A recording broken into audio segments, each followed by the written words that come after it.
जय श्री राम दोस्तों। उन्नति एस्ट्रोवाला के यूट्यूब चैनल पर आपका स्वागत है। आज दिन शनिवार और शनिवार के दिन मैं शनि ग्रह से संबंधित कुछ बातें बोलूंगा। और ये जो शनि ग्रह से बातें हैं या शनि ग्रह से संबंधित जो मैं अपनी नॉलेज आपके साथ शेयर कर रहा हूँ, ये विशेष रूप से जेमिनी एस्ट्रोलॉजी का हिस्सा है।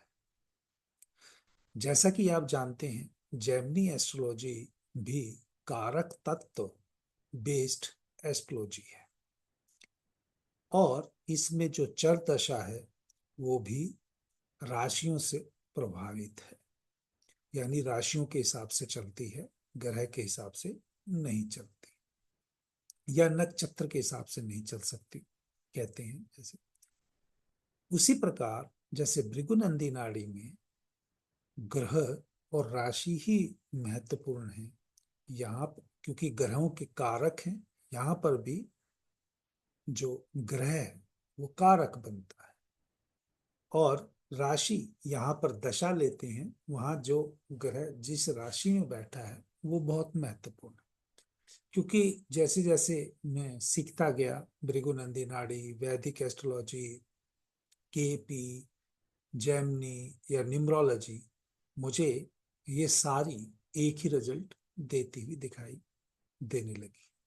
लेकिन इन सब टेक्निक का किसी में कुछ चीजें ज्यादा गहराई से दिखती हैं, किसी में कुछ चीजें गहराई से दिखती हैं। तो आज उसी का एक एग्जाम्पल मैं शनि ग्रह से लूंगा। तो शनि ग्रह इस जातक का कुंडली में, जैसे आप देख पा रहे हैं, मैंने यहाँ पर जेमिनी में 7 कारक लेते हैं। 7 कारक के हिसाब से यहाँ पर मैंने सातों कारक लिखे हैं कुंडली के हिसाब से। शनि जो है इस जातक का आत्म कारक है। अमात्य कारक जो है वो मंगल है। भातृ कारक जो है गुरु है। और मातृ कारक जो है बुध है।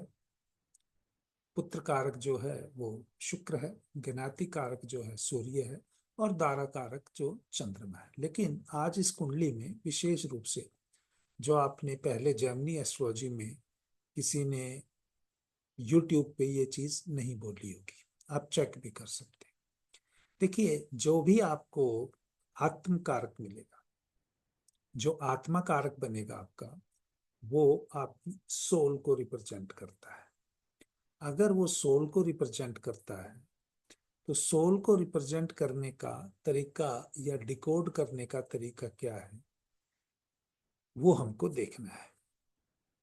शनि आपको एक विशेष रूप से किसी राशि में मिलेगा, लेकिन कुंडली सारी उम्र अगर रहेगी तो उसी राशि में रहेगी। इसको कैसे डिकोड करना है समय के साथ, तो इसलिए जेमिनी एस्ट्रोलॉजी में दशा सिस्टम है। जब दशा सिस्टम, जो चर दशा सिस्टम है, उसके हिसाब से जो दशा आएगी उसका लगन बनता है, उसके हिसाब से ही वो रोटेट होता चला जाता है। तो अगर मान लीजिए इस जातक की फिलहाल अभी 2 नंबर की राशि की चर महादशा चल रही है, और जो चर महादशा चल रही है उसी को मैं एग्जाम्पल ले रहा हूँ, अंतर या आगे कोई क्लासिफिकेशन नहीं कर रहा हूँ।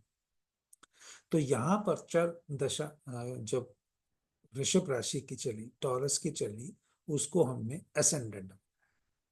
अब हमें पता है कि आत्मकारक जो गुण है या सोल सिग्निफिकेटर जिसको हम बोलते हैं, आत्मकारक का मतलब क्या, सोल सिग्निफिकेटर, यानी ये आपका पिछले जन्म से संबंधित, पिछले जन्म से संबंधित है।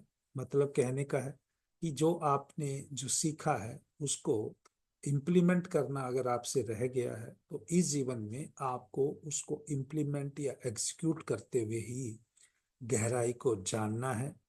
ये जो सैटर्न है जैसे, या किसी का कोई भी प्लेनेट हो सकता है आत्मकारक, ये उसका एक स्ट्रॉन्ग पॉइंट भी है, ताकत है बेसिकली उसकी। लेकिन ये ताकत तब जाके पूरी होगी जो उसके अधूरे और बचे हुए काम उसको पूरे कर लेगा, उनको निखार लेगा। तो यही जो सैटर्न है, जो कमजोरी को इंडिकेट करता है, यही स्ट्रॉन्ग पॉइंट बन जाएगा। एग्जाम्पल इस कुंडली से दूंगा, लेकिन पहले हम बात कर रहे हैं उनकी, कि आत्मकारक उन क्षेत्रों को, आत्मकारक उन क्षेत्रों को दर्शाता है जहां व्यक्तियों को चुनौतियों का सामना करना पड़ेगा या विकास के अवसरों का, यानी प्रोग्रेस करने के लिए, ग्रोथ करने के लिए उन चीजों को फेस करना होगा। इस ग्रह को यानी आत्मकारक को, कोई भी प्लेनेट है उसको अच्छी तरह से समझने के लिए, पहचानने के लिए आप एक बात मान के चलिए कि आपको कुछ सिचुएशन से ओवरकम आना ही करना ही पड़ेगा और एक डायरेक्शन आपको यहां से मिलेगी। क्योंकि यहाँ पर जेमिनी एस्ट्रोलॉजी में जो एस्पेक्ट है, वो भी एस्पेक्ट जो है वो राशि बेस है, यानी अगर कोई स्थिर राशि है तो वो चर राशियों को ही देखेगी। इसलिए मैंने जैसे यहाँ पर आप देखेंगे शनि को 2 नंबर में रखा है, तो 2 नंबर की राशि स्थिर है और ये सिर्फ और सिर्फ चर राशियों को देख सकती है, 4, 7 और 10। मान लीजिए इस जातक की ये 17/4/2016 से लेके यानी 17/4/2027 तक 11 साल के लिए इसकी टॉरस की महादशा चल रही। इस टॉरस की महादशा में इसको क्या ओवरकम करना होगा? सबसे पहली बात तो ये है, क्या ओवरकम करना होगा? क्योंकि सैटर्न अगर आपको या कोई भी प्लेनेट आपको सिग्निफिकेटर मिला है तो वो आपकी कुंडली में कहीं का लॉर्ड भी होगा। तो इस कुंडली में अगर हम देखेंगे, प्रेजेंट इसमें देखेंगे, तो अगर वैसे तो इसका लगन किसी और राशि का है, लेकिन अगर हम इस लगन से ही बात कर रहे हैं तो यहाँ पर टॉरस की जब राशि शुरू हुई, तो महादशा शुरू हुई, तो इसका 9th हाउस और 10th हाउस का लॉर्ड बन गया शनि। वो लगन में जाके बैठ गया, यानी कुछ काम से संबंधित, क्योंकि 10th हाउस प्रोफेशन का है, 9th हाउस हायर एजुकेशन का भी है, या हायर एजुकेशन देने का भी है और लेने का भी है, क्योंकि ये हायर एजुकेशन से रिलेशनशिप बनाने को लिए बोल रहा है। तो इसका मतलब जब शनि अगर लगन में बैठ गया ये जातक का पूरा 11 साल के लिए, तो इस जातक को इन 2 हाउसेस से संबंधित बहुत कुछ सीखना होगा। 10th भाव से भी, यहाँ पर मैं ज्ञाति कारक या कोई प्रॉब्लम उन सब की चीजें नहीं बता रहा हूँ, वो अलग बात है। कुंडली में अगर मान लीजिए इन 2 भाव का स्वामी कहीं ऐसा बैठा है और उसका कोई संबंध उनसे बन गया, तो वो ज्ञाति कारक, जैसे अगर आप देखेंगे तो ज्ञाति कारक अगर सूर्य है तो सूर्य जो देखेगा वो यहाँ पर 5वें राशि को, 8वीं राशि को और 11वीं राशि को देखेगा। तो घर से संबंधित चुनौतियां, स्पाउस या रिलेशनशिप से संबंधित चुनौतियां या प्रोफेशन की चुनौतियां वो ज्ञाति कारक टेक केयर करेगा। मैं ज्ञाति कारक की बात नहीं है यहाँ पर, सिर्फ आपने कारक को पहचानना है, अपनी सोल को पहचानना है। इस व्यक्ति की सोल के हिसाब से 10th हाउस यानी प्रोफेशन, इसकी सोल जो काम करने के लिए कह रही है, या इसकी जो सोल इसको ज्ञान नॉलेज की बात कर रही है या ट्रेवल की बात कर रही है, वो इस जातक के लिए बहुत इंपॉर्टेंट हो जाएगी।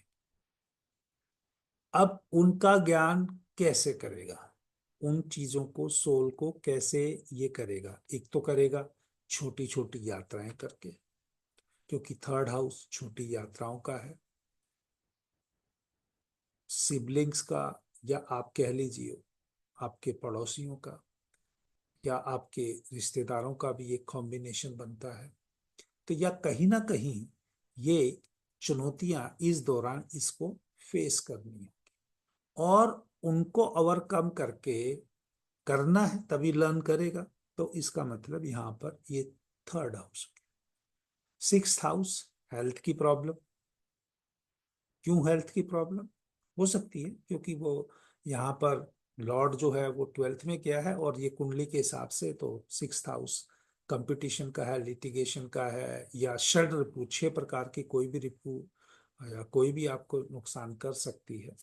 तो यहाँ पर वो चीज दिख रही है, तो यानी इसको भी कोई लिटिगेशन फेस करनी पड़ सकती है, उससे समझौता करके निकलना है, क्योंकि लर्निंग तो तभी होगी, उसको हरा के तो हो नहीं सकती।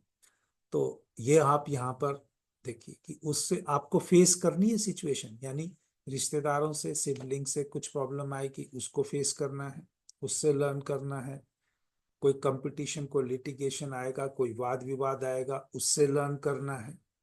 और धर्म की यात्राएं, धार्मिक स्थानों की यात्राएं या धर्म से संबंधित जोड़ के पढ़ाई भी करनी है, दूर जाके यात्रा भी करनी है। और इस जातक का अगर आप देखेंगे 17/4/2016 से, आज ये वीडियो में बना रहा हूं मैं फरवरी 2025, तो यानी अप्रोक्सीमेटली 9 साल का टेन्योर आउट ऑफ 11 ये पास कर चुका है। और जो मैं आपको बोल रहा हूँ ये प्रैक्टिकल एग्जांपल से, इसने इसी से सीख के, इसकी सिचुएशन से इसको जाना पड़ा। जब तक इसने इसको नहीं समझा था तो दिक्कत के साथ सामना करना पड़ा, और जब समझ लिया तो बहुत खुशी खुशी से वो प्रोग्रेस स्टार्ट होने लगी। यहाँ पर मैं किसी भी लॉस, किसी भी प्रॉफिट की बात नहीं कर रहा हूं। आप अपनी कुंडली में पहचानिए आपका आत्म कारक क्या है, आत्मा कारक क्या है, और आत्मा कारक जो प्रेजेंट राशि की महादशा चल रही है वो वहां से संबंधित आपको कार्यों को कराने के लिए बोलेगा। जैसे अगर किसी का मंगल है, मंगल जो स्वामी है वो 1 और 8 नंबर राशि का है, तो 1 और 8 नंबर राशि किसी अलग अलग भाव में पड़ेंगी, तो आपको उस तरह से कोरिलेट करना। यानी इस जातक को काम तो यहाँ पर प्रोफेशन और धर्म का या पिताजी का या गुरु का करना है, लेकिन इनको टैकल कैसे करना है, ये टैकल होंगे यहाँ पर तीसरे, छठे और नौवें। या राशियों की बात करें तो 4 7 10। ये कंसेप्ट डिटेल में मैंने भृगुनंदी नाड़ी, जब मैंने पूरा एक्सपर्ट होने की या एक्सपर्टाइज करने की कोशिश की एग्जाम्पल को, फिर जेमिनी से किया, जब दोनों को रिलेशन किया तो सेम आया, उसके बेसिस पे मैं आपको कह रहा हूँ। ये चीजें आपको अभी कहीं मिलेंगी नहीं, आने वाले टाइम पे मिल सकती हैं। और लाइफ में जो भी कोई आएगा, चाहे अमीर है चाहे गरीब है, उसको चैलेंजेस फेस करने होंगे आत्मकार के अनुसार। तो आत्मकार का मतलब क्या है, एक ओवरऑल आपकी डेवलपमेंट, यानी इस ग्रह के प्रभाव को समझने से व्यक्तिगत, आत्मकार क्या कह रहा है, इस ग्रह के प्रभाव से आपको समझना है तो व्यक्तिगत बाधाओं को पहचानने और उनका समाधान। You have to identify the problem, you have to face that, you have to try to solve that। अगर आप ऐसा करते हैं, सोल का पर्पस पूरा होगा, आपको बगैर किसी डिफिकल्टी के आप आगे बढ़ते चले जाएंगे, यानी आप एक प्रोग्रेसिव, एक ग्रोथ के पाथ पे चले जाओगे। आत्मकारक जो है व्यक्ति के लिए सबसे संतोषजनक मार्ग पर मार्गदर्शन प्रदान करता है।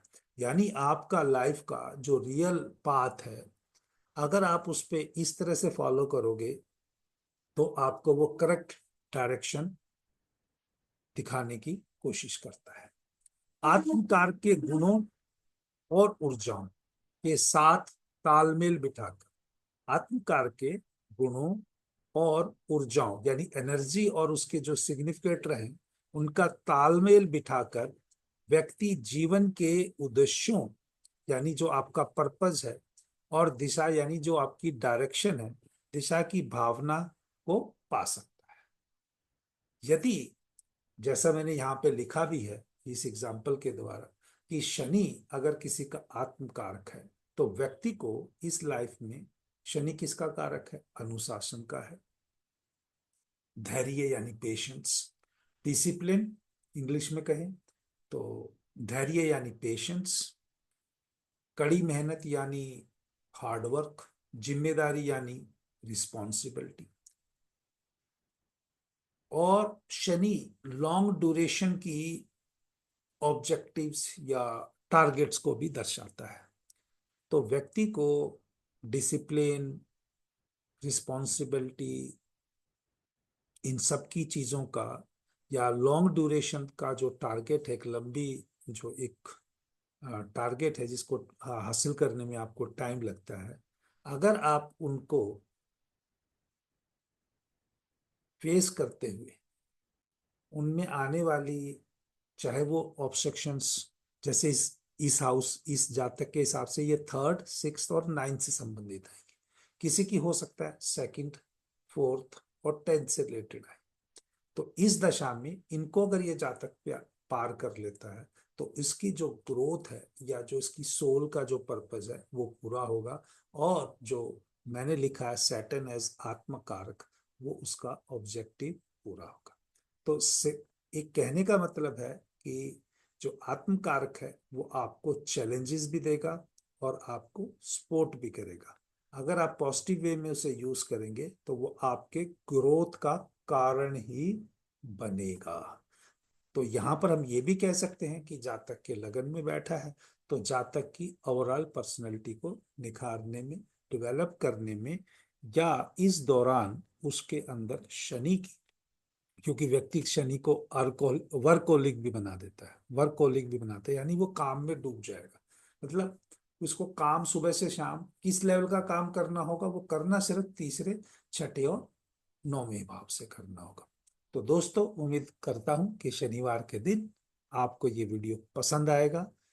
इसी तरीके से किसी और दिन एग्जाम्पल के साथ, किसी और आत्मकार के साथ, अगर ईश्वर ने चाहा तो वीडियो बना के आपसे साथ शेयर करेंगे। जय श्री राम। अगर आपको ये पसंद आया हो तो वीडियो को लाइक करें, चैनल को सब्सक्राइब करें, यार दोस्तों में भी आगे इसको फॉरवर्ड करें, ताकि एस्ट्रोलॉजी से आपको डरने की जरूरत नहीं है। एस्ट्रोलॉजी में आपको किसी विशेष धातु की यूज करने की जरूरत नहीं है। अगर आप अपने कर्मों को पहचान लेते हैं, एस्ट्रोलॉजी विशेष रूप से आपके कर्मों को पहचानने और अपनी जिंदगी को उन कर्मों में कंप्लीट करने के लिए, लगाने के लिए बनी है। तो अगर आप ये समझ जाएंगे तो ईश्वर आपका कल्याण अवश्य करेगा। नहीं समझेंगे तो दिक्कत खा के समझेंगे, ठोकर खा के समझेंगे, ठोकर खाए बगैर समझ लेंगे तो बहुत बढ़िया। जय श्री राम।